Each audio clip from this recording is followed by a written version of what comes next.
교재 33페이지 보겠습니다.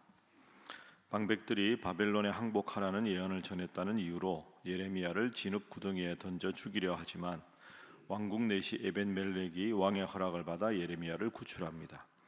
이후 시드기야 왕이 예레미야를 은밀히 불러 하나님의 뜻을 물었는데 예레미야는 바벨론 왕에게 항복하면 살 수 있다고 조언합니다. 시드기야는 두려움 때문에 이를 거부하고 대화를 비밀로 하길 요구합니다. 예레미야는 예루살렘이 함락될 때까지 시위대 뜰에 갇혀 있게 됩니다. 이제 그 바벨론에 의해서 예루살렘 성이 함락되기 직전에 있었던 그 안타까운 일이 오늘 38장에 나옵니다. 일부 고관들과 왕의 생각은 예레미야와는 전혀 달랐습니다. 예레미야는 하나님께서 이 나라를 바벨론에게 넘겨주실 것이다. 그리고 고관들 입장에서는 그 말을 듣는 것이 매우 불쾌했던 거죠. 이 나라가 망한다는 것을 예언하는 예언자가 곱게 보이지 않았을 거 아닙니까? 그 갈등이 오늘 계속 나옵니다.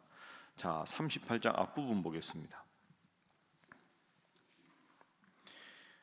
38장 1절에 보면 mattan의 아들 스바랴, 그 다음에 그다랴, 그리고 유갈, 바스훌 이 네 사람이 예레미야가 2절에서 이 성에 머무는 자는 칼과 기근과 전염병에 죽으리라, 갈대아인 바벨론에게 의해서 그렇게 될 텐데 항복하면 살 것이다, 바벨론에게 멸망당할 것이라는 것을 예언합니다.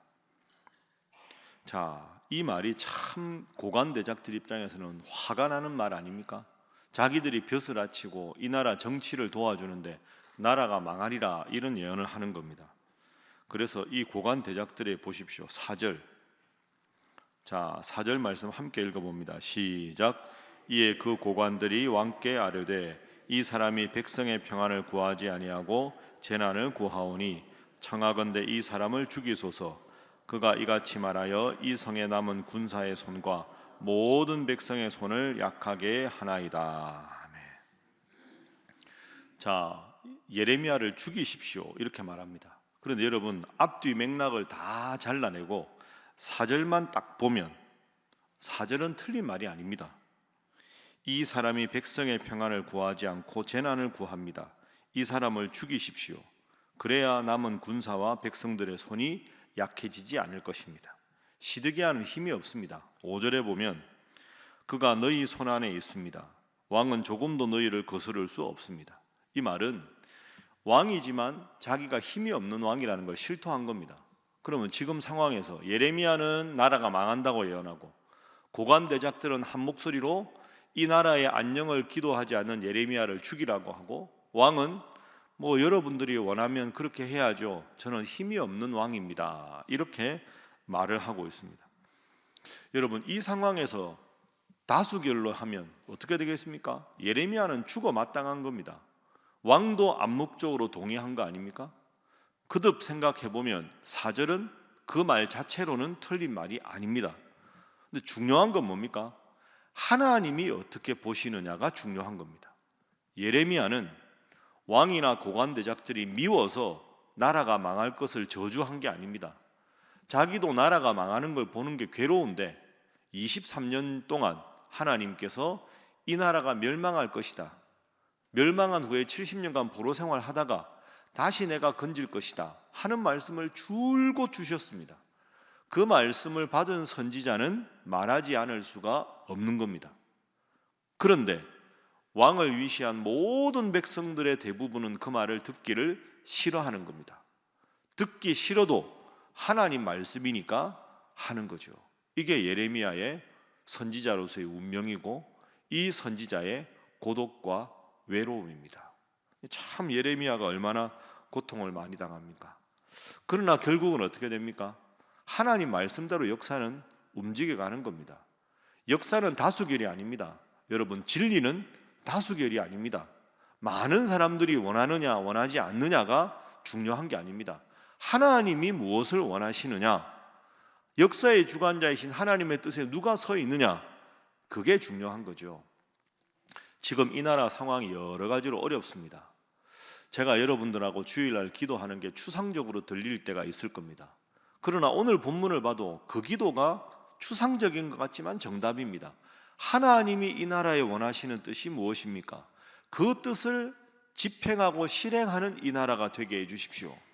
그래서 우리나라가 하나님이 역사의 주관자이신 그 뜻대로 가야지, 사람들 생각, 누가 어느 쪽에 더 편이 많은가, 이런 걸로 서로의 이해관계가 충돌하면 나라는 극심한 분열에 빠질 수밖에 없는 것이죠. 그래서 오늘 첫 번째 기도 제목은 그럼에도 불구하고 하나님 편에 서게 하소서 하는 것입니다. 그럼에도 불구하고 하나님 편에 서게 하소서. 왕이 듣기 싫어해도, 고관 제작들이 다 미워해도 하나님의 말씀을 받았으면 그 뜻대로 살아가는 것이 선지자고, 그렇게 생활하는 것이 예레미야의 어떻게 보면 영적인 후예들인 오늘 우리가 해야 할 일이다. 그래서 오늘 하루도 여러분 사회생활할 때 적당하게 타협하고 다들 그 정도는 하는 거다라는 그 길이 아니라, 정말로 하나님이 이 일을 내가 어떻게 생각하고 어떻게 판단하고 어떻게 행동하기를 원하실까, 예레미야처럼 그 기준에 여러분의 삶의 기준을 두고 하나님 뜻대로 살아서 결국은 하나님의 사람들을 승리케 하시는 하나님의 역사를 볼 수 있기를 주님 이름으로 축복합니다.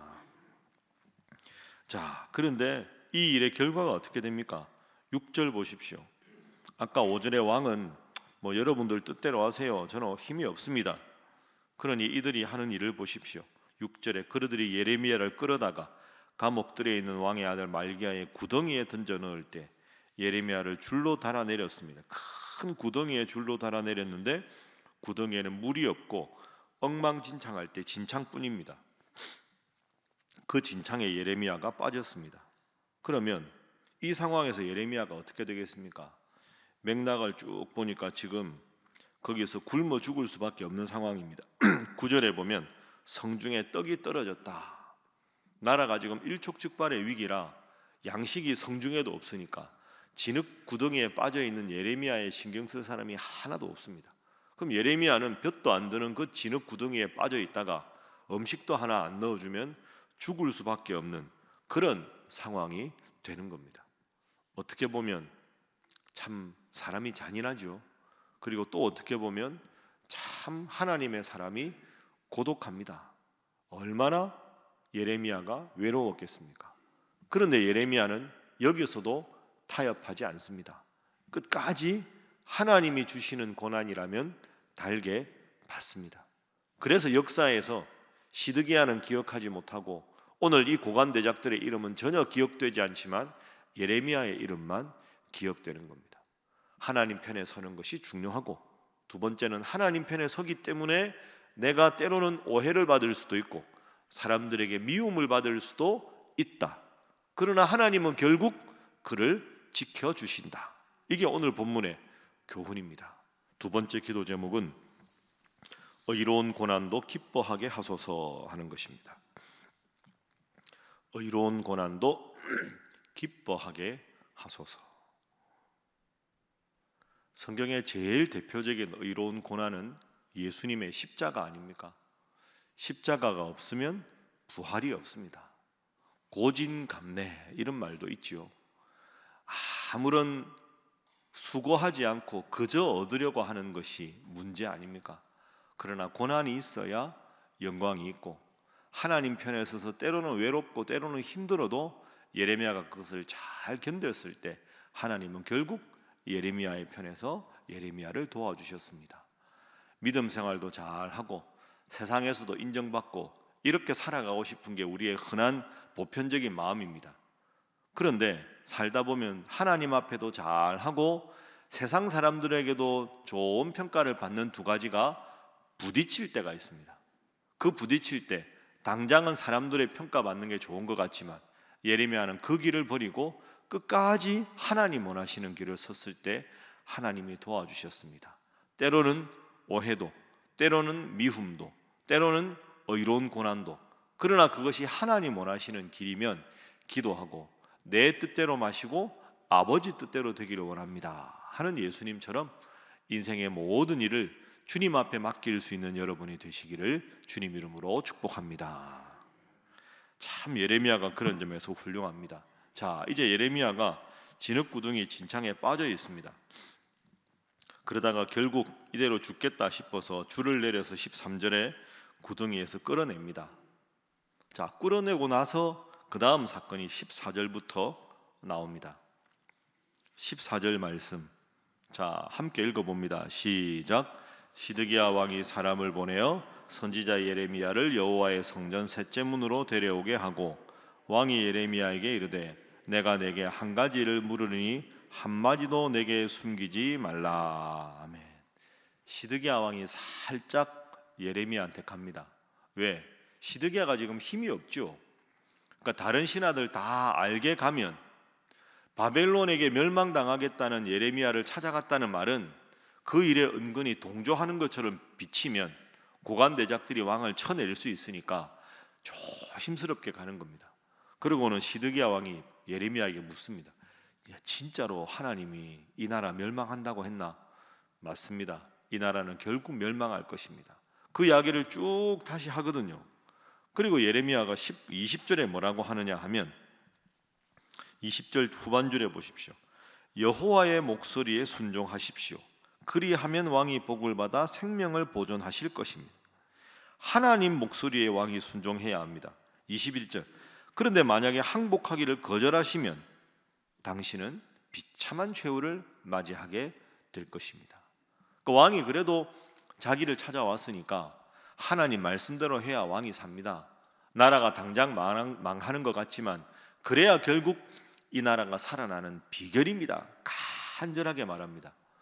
그런데 지금 시드기야는 왜 예레미야에게 왔을까요? 예레미야에게 왔던 이유가 뭘까요? 아마 제가 보기에는 이런 마음이었을 겁니다. 예레미야 불러다가 야, 내가 너 생명을 지켜줄 테니까 입장을 좀 바꿔라. 우리 다 부담스럽다 너 때문에. 그래서 만약에 예레미야가 자기 예언을 번복하면 고관대작들 다시 모아놓고 예레미야 다시 말해봐라. 제가 잘못 이야기했습니다. 이 나라는 망하지 않을 것입니다. 이렇게 말하면 왕이 내가 예레미야 만나서 깨우쳤더만 예레미야가 바뀌었다고. 그러면 신하들 앞에 자기의 좀 이렇게 권위가 올라갈 거 아닙니까? 근데 예레미야는 요지부동입니다. 하나님 말씀대로 해야 결국은 나라가 잘 됩니다. 그러니까 시드기야가 내 너한테 온 거 비밀로 해라. 절대로 말하지 말고 다른 핑계를 대라. 이렇게 말합니다. 자, 그럼 여러분 시드기야라는 인물은 어떤 인물일까요? 일단 하나님 앞에 바로 서지 못한 왕이고, 하나님 앞에 바로 서지 못한 왕, 신하들의 눈치를 보는 왕, 영적으로 바로 서 있지 못한 왕, 하나님의 말씀을 전하는 선지자의 말을 제대로 수용하지 못하는 왕입니다. 그저 사방 눈치 보는 거죠. 예레미야 눈치 보고 고관대장 눈치 보고 왕위에 대해서 전전긍긍하고 아무 자기 생각이 없이 그냥 좋은 게 좋은 식으로, 제일 중요한 건 그래서 내 왕위가 유지만 되면 좋겠다, 이런 지도자가 시드기야입니다. 많은 것을 우리에게 시사합니다. 오늘 우리가 하나님 앞에서 정말 필요한 지도자가 어떤 지도자일까요? 뭐 그렇다고 여야의 지도자 누구를 여러분 떠올리고 이게 아니라 그 다윗 시대, 솔로몬 시대가 평안한 시대가 아니었습니다. 극심한 혼란기였지만 하나님 앞에 바로 선 다윗이 하나님 믿고 나갔을 때 모든 주변의 외적들을 다 평정하고 그의 아들 솔로몬이 다윗의 뒤를 이어서 왕이 되었을 때 하나님, 백성들의 아픈 소리를 듣는 귀를 주십시오. 하나님 저에게 지혜를 주십시오라고 기도했지 않습니까? 1000번째 드린 다음에 그 지혜는 원문을 보면 듣는 귀입니다. 듣는 귀. 하나님, 내가 왕이라고 해서 저 높은 데 군림하지 말고 온 백성들의 아픈 이야기를 들을 수 있는 겸손한 귀를 주십시오. 이게 솔로몬이 복받은 비결입니다. 그런 다윗과 솔로몬의 후예인데 시드기야 보십시오.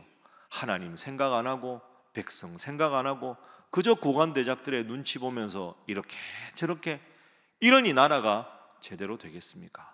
그래서 세 번째 기도 제목입니다. 하나님 앞에 당당하고 소신 있는 지도자가 되게 하소서 하는 것입니다. 하나님 앞에 당당하고 소신 있는 지도자가 되게 하소서. 이 나라의 정치 지도자들도 정말로 여러분 참 이런 생각 안 하십니까? 우리나라도 얼마나 상황이 어렵습니까? 지금 이 상황도 어렵지만 나라가 영토도 작고 남북이 이렇게 대치돼 있고 그 세계적인 열강 속에서 자원도 별로 없는 나라인데, 우리나라가 아무리 생각해도 잘 되는 길은 하나님 바라보고 지도자들도 하나님 앞에 기도하고 하나님 앞에서 이 나라가 어떻게 가야 되나, 뭐 당리 당략이니 뭐 다 그런 걸 내려놓고 결국은 우리나라가 잘 되는 길은 하나님 앞에 바로 서는 지도자들과 하나님 앞에 기도하는 백성들, 그것 외에 무엇이 있겠습니까? 오늘 말씀을 다시 한번 깊이 생각하고 다시 한번 우리가 이 나라를 위해서 기도해서 정말로 하나님 편에 선 나라, 하나님이 책임지는 우리나라 되도록 간절히 기도하는 여러분 되시기를 주님 이름으로 부탁합니다. 기도하겠습니다. 하나님, 어렵고 힘든 길이지만 예레미야처럼 늘 저희도 하나님 원하시는 길에 서게 하시고, 그 길에 섰다가 때로는 오해도 받고 미움도 받아도 결국은 역사를 주관하시는 분은 하나님이시니 하나님 편에 서는 자를 하나님 승리케 하시는 것을 믿고 나아가게 하시며, 하나님 시드기야 왕의 이런 부족한 모습이 아니라 이러한 어려움과 극심한 혼란을 벗어나서 간절히 기도하여 하나님께서 원하시는 이 나라, 하나님을 두려워하는 이 땅에 많은 위정자들이 세워져서 하나님 앞에 영광 돌리며 한국교회가 정말로 이 나라의 희망이 되는 계기가 되게 하여 주시옵소서. 함께 기도합니다. 주여 믿습니다. 주여 믿습니다. 주여 믿습니다.